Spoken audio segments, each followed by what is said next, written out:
Hey guys, so Square and Cubed. In lieu of like an actual well done video today because I've been really busy, I'm just gonna show you how to make one of my favorite depression meals. Depression meals, as I personally describe them, is I have zero energy for anything and I need to make something that will get me full really quickly. So my favorite little go-to depression meal is plain cooked white rice with tuna and a hard-boiled egg and some soy sauce.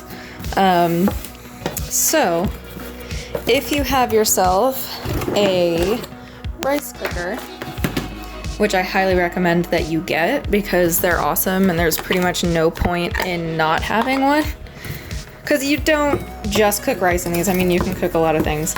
But if you don't have a rice cooker, you can also just boil it in water.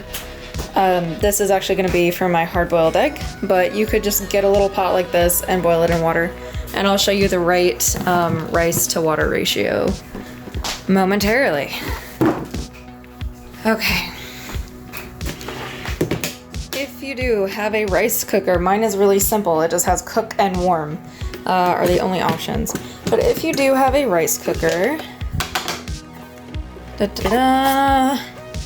it'll have two pieces. Your heating element is down in there, and this is the bowl you put your rice in.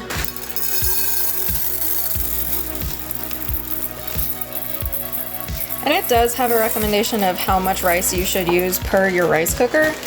I don't ever use mine because I've used my rice cooker enough to know that this is the recommended limit. So you come over here to your sink and you rinse your rice. You have to rinse it about 4 or 5 times, which is kind of but it gives you better rice in the long run and it becomes less starchy, which starch isn't bad if you want to cook your rice on the stove. But if you're cooking it in a rice cooker, all that extra starch and stuff can bubble up and it can bubble out and destroy your rice cooker. So we rinse, and you want to rinse until the water runs fairly clear. Like, that's really cloudy. You want to rinse until your water runs clear is what I'm trying to say.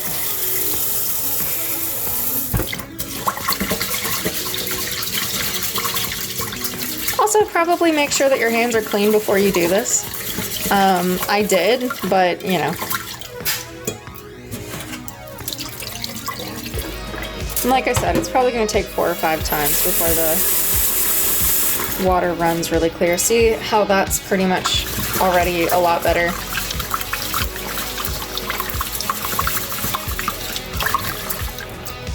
See, you can kind of see the rice granules inside of the water. But we'll do it one more time just to be extra safe.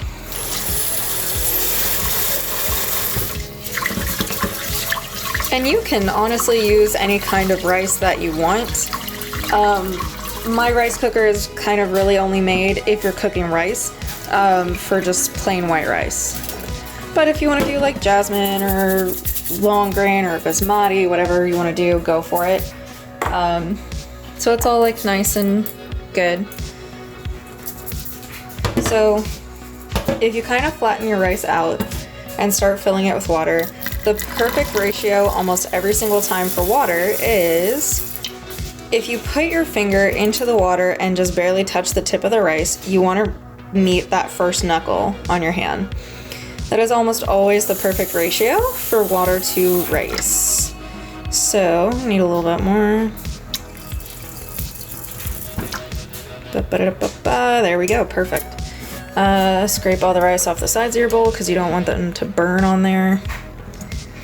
And set and load your rice cooker. I actually really love this thing. The amount of rice that I'm making, sorry, I have to lock it. The amount of rice that I'm making can pretty much feed me 3 times. So it's on, it's waiting, we click it, and it'll start going. Next thing we're gonna do is grab our eggs.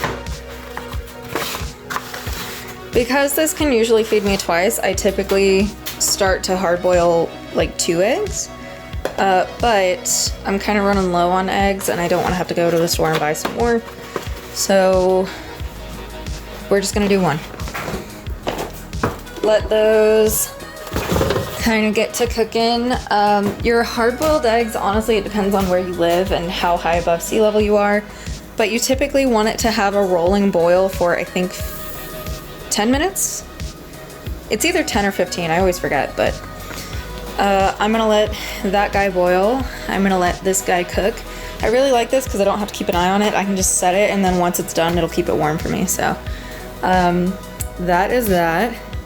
And I will be back when everything's all nice and delicious and cooked. And also I know I'm shaking a lot. It's because I haven't really had anything to eat. So I'm gonna have a snack while I wait. The egg is done. We're gonna start to crack it. But first we need to run it in cold water. Okay.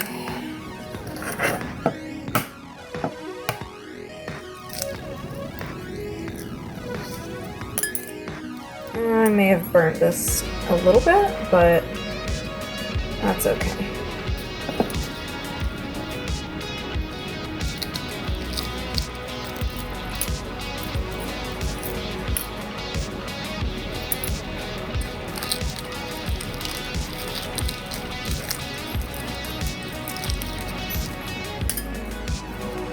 Hell yeah. I highly recommend, if you can find it, to get one of these little like egg slicer things, because it just makes life easy. And I think I've tried to cut like cherry tomatoes with this before too, and it's worked out pretty well. The only downside is you do have to wash it like right away, because otherwise the egg sticks to it. But we have perfect little egg slices now. Oh, so good. Ah! Alright. We don't want these to cool too much, so I'm going to put them in this little bowl. I'm going to eat this part. I'm just going to throw this paper towel on top of it. Kind of keep it a little warm. Rice is done. I'll scoop that a little bit. And by a little, I mean a fairly decent amount. Maybe like 3 or 4.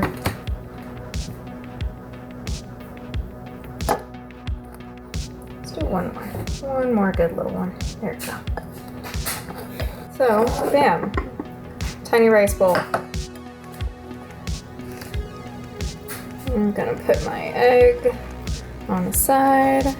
Kind of separate those little pieces. And then a can of drained tuna. I like my tuna in water. You can use tuna in oil, though I don't know how well that's gonna taste, so you do your thing. We're just gonna put the tuna on the other side.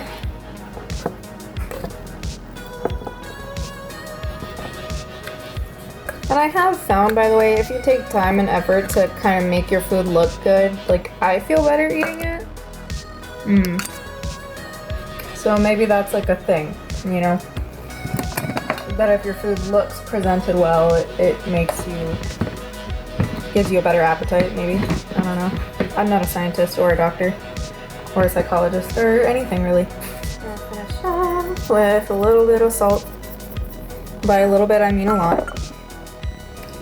And we're just going to do a little spray over of soy. And that's it.